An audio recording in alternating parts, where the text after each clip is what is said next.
Hi, thank you very much.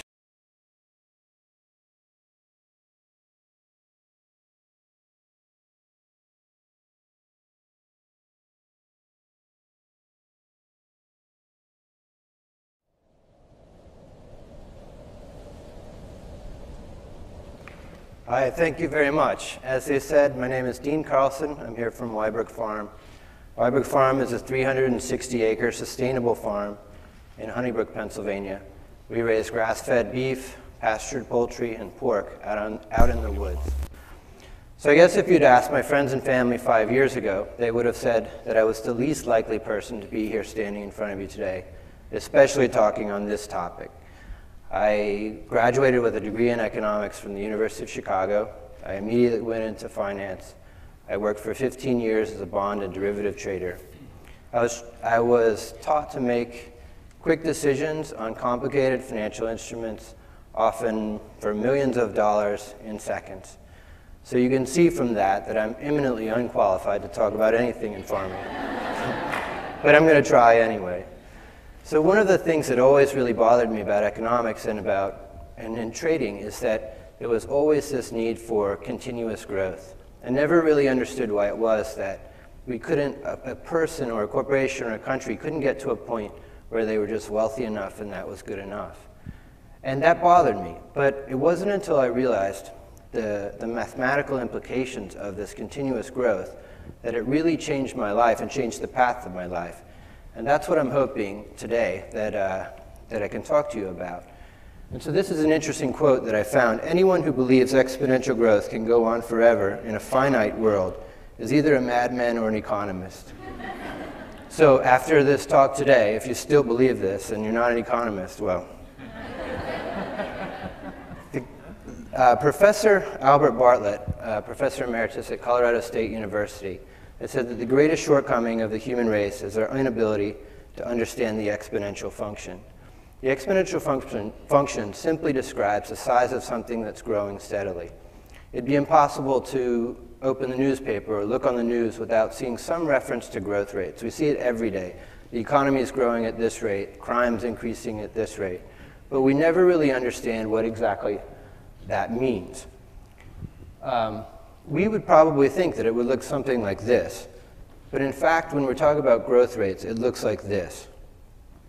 We accept that human population grows at over 1% each year and will continue to do so. We expect our economy to grow at 3 to 4% a year.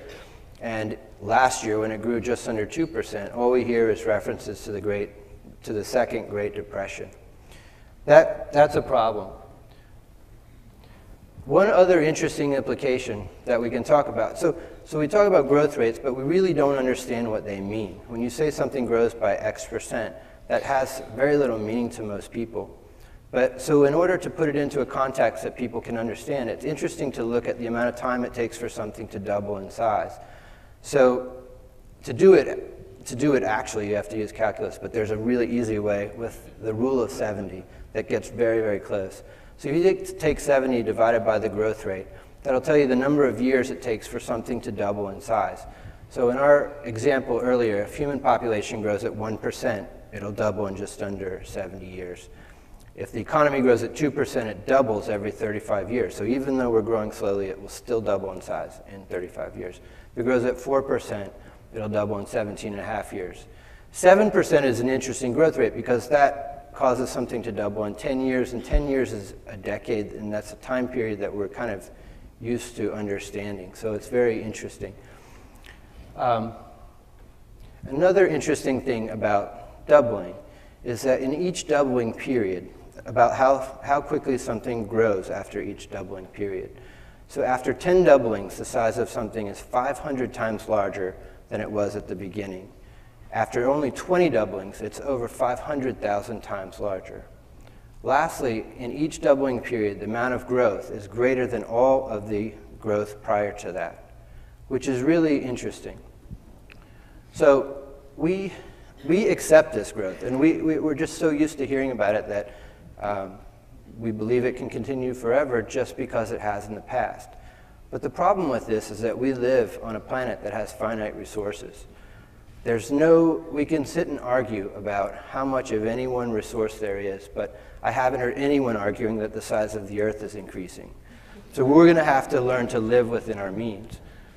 I put up the oil example because oil, up until the 1970s, when the price spiked, was growing at 7% per year.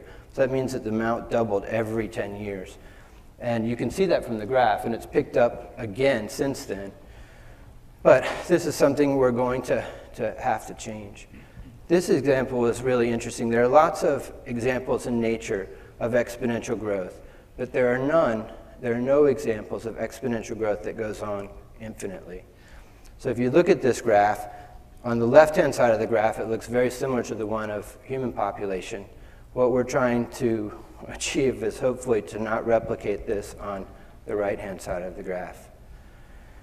One other interesting way to highlight the absurdity of our reliance on these exponential growth rates is with human population. If human population were to simply increase by 1.3% every year, then in only 780 years, we would have one person for every square meter, not much larger than the seat that you're sitting in, on the face of the earth. This is something that clearly can't happen, but it just shows you the impossibility of growth rates we take for granted. Dr. Bartlett also gave one interesting example that I saw that describes how time speeds up as you move along the exponential curve. So imagine, if you will, you have a bottle with one bacterium at 11 p.m. That bacteria divides once a minute, and so the population doubles every minute until the bottle would be full at 12 midnight. So I ask you to think about a couple questions. One, at what point would the bottle be half full? And two, at what point would you, as an average bacterium, start to realize that we had a problem here? We were running out of space in the bottle. Well, the answer to the first question is simple if you work backwards. Because it doubles every minute, it would be half full at 11:59. So you have 1 minute left when it's half full. And the answer to the second question is a little bit more subjective. You, as a bacterium, have to decide that on your own. But at 11:55, the bottle is only 3% full and is 97% empty. So I can imagine the leaders of the bacteria colony, the politicians, saying, we have nothing to worry about here. We have plenty of time to deal with this bottle space issue. It's not a problem. Let's go back to worrying about the NFL referee lockout, right? So, but they have 5 minutes left. That's all the time they have. So then let's imagine that these ingenious, inventive, entrepreneurial bacteria go searching for new bottles. And let's say they drill in the Arctic and they find a way to hydraulically fracture shale formation, and they find 3 new bottles, which is an amazing discovery. Well, how long would that last them? The truth is, at their current growth rate, it would only last them until 12:02, so they've gained an extra 2 minutes. So that shows you, and in this situation, there is no solution to the problem. The only solution is to stop growing. And that's where we are today. And so my interest in farming comes with this scarcity of resources in mind. I think that we have to find ways to grow food without using more and more fossil fuels. We as humans have a horrible track record of destroying topsoil. For the first time in human history, in the last 20 years, the amount of total arable farmland in the world has started to decrease. With human population increasing and agricultural productivity flattening out, there's only one direction that food prices can go, and that's higher. And the people that know how to grow it are going to become very important again. It's kind of funny because a few years ago I went to Wharton for a talk from a famous investor, Jim Rogers, who was a co-founder of the Quantum Fund with George Soros. And in reference to a question about career advice, he told the group of mostly MBA students that they all should quit school and become farmers. And I'm pretty sure I'm the only person in the audience that took his advice.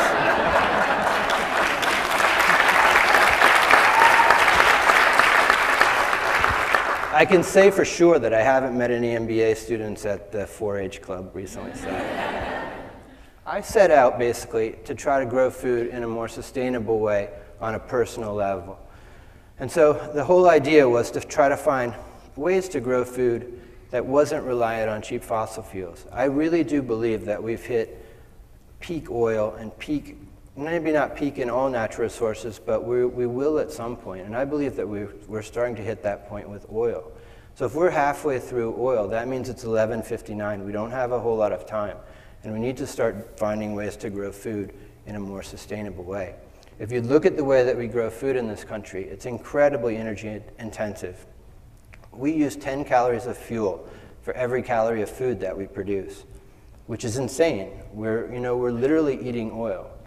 And if you look, it's estimated that 20 to 25% of our oil consumption goes toward food production, mostly in transportation, which is incredibly inefficient. So the sooner we get started on this, the better.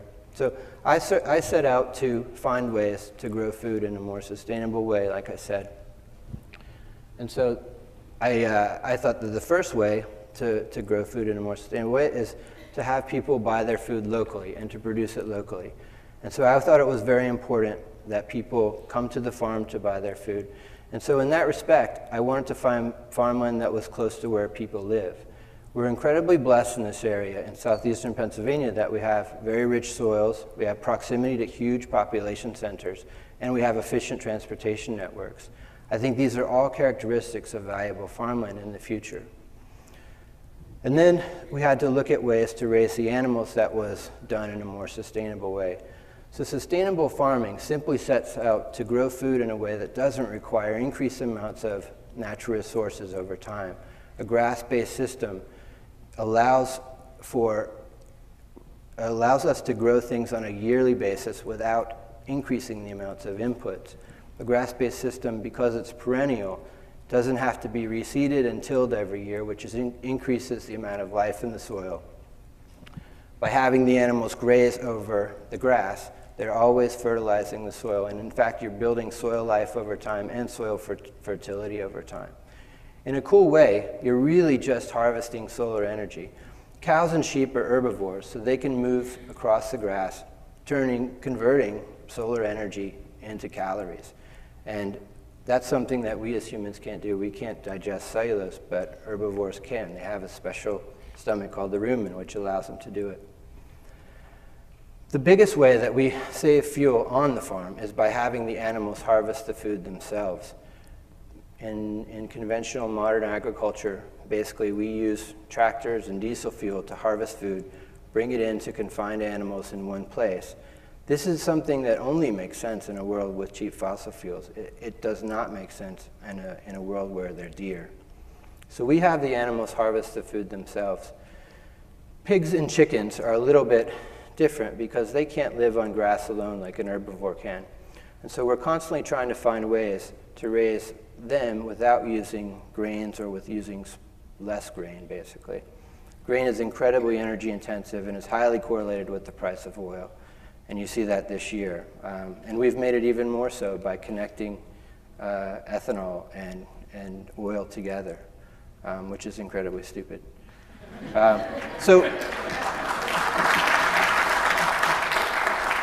So one of the ways that I've set out to try to grow food in a sustainable way for animals that need grains is this idea of multi-storied agriculture. And it's something I came across in a book called Tree Crops, which was written back in the 20s or 30s, I think. And the idea is basically that you have multiple stories of agriculture. So on the bottom level, you have grass. Everything sort of is based off of the grass. But then above that, you have bushes and trees. And these can provide food for other animals, like pigs and chickens. And so I've planted hundreds of trees around the farm in an effort to, these take time, but in an effort to have future food sources for these animals. And we've gone about it a couple different ways, planting trees into pasture, but then also taking forested land that wasn't as useful for agricultural purposes and turning that into a savanna-like setting that you see here. So we're thinning it to try to get grass growing on the forest floor, leaving all the mass-producing trees. Anything that could produce food stays in place. And it's something that we've just started, and it's going to be interesting to see how much of a difference it can make. But even if it makes 20, 30% difference in our grain bill, that's a huge improvement. I often wonder why it is that everyone doesn't understand the impossibility of exponential growth in a finite world. It just doesn't make sense to me. It seems so obvious. And I guess the only reason is that it's so ingrained in every part of our life that we just accept it and we assume that it can continue. And also the interests that benefit from the status quo certainly don't want us to realize that this is a problem. But what's interesting to know is that you as individuals and we as individuals, every time you make a food choice, it does make a difference to how food will be produced in this country. When you buy your food locally and from a sustainable place, you are voting with that dollar and impacting the way that food will be grown in the future. And we collectively can have an enormous impact on how food's produced. And that's what we all need to think about. And we need to think about ways that each day we can try to start to live in a more sustainable way. I always say that sustainable farming is better in every single way. It produces food that tastes better, it's more nutritious, it's better for animal welfare, it's better for the environment, and it's better for our local communities. Thank you.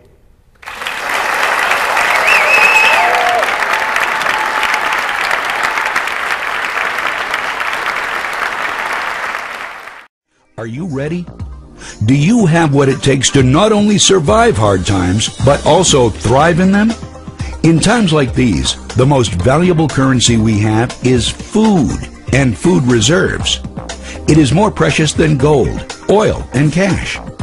Food is our greatest dependency, because when you're hungry, nothing else matters.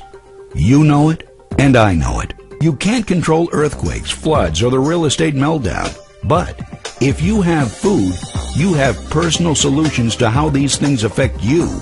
Register right here, right now, and order your 6 free meals so you can truly discover what the currency of the future and your freedom taste like.